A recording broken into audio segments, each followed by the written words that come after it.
Many approach the Book of Revelation as a chaotic map of the end of the world, searching for clues about the Antichrist or specific doomsday timelines.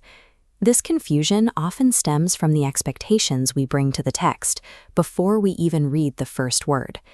John provides the specific context needed to understand his work within the first 8 verses. These verses establish a framework designed to empower an audience facing systemic oppression. John builds this introduction using 3 distinct literary genres, beginning with the apocalypse.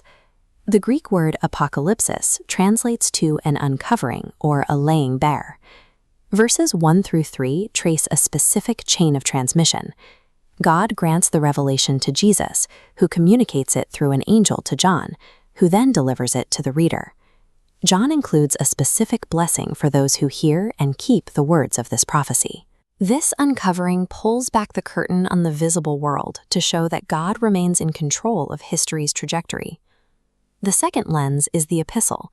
John presents this revelation as a piece of historical mail. Verse 4 addresses the 7 churches that are in Asia, a specific Roman province in modern-day Turkey. In this tradition, the number 7 represents completeness, signaling that these specific first-century congregations represent the church as a whole. John greets these churches with grace and peace from the Father, the Holy Spirit, referred to as the 7 spirits, and Jesus Christ. He describes Jesus as the ruler of the kings of the earth, the one who has already freed his people and established them as a kingdom of priests.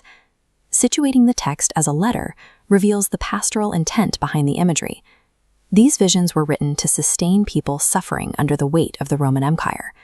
Finally, John adopts the lens of the prophecy.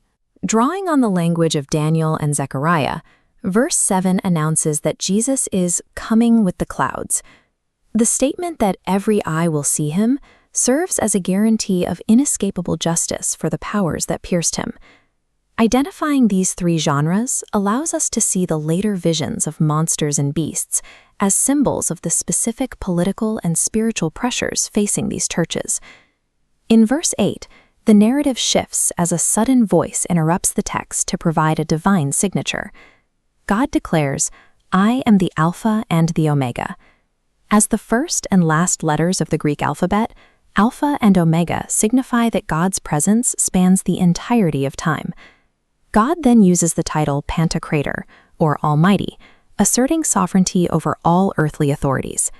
This declaration reminded the early church that Roman authority was temporary when compared to the creator of the universe.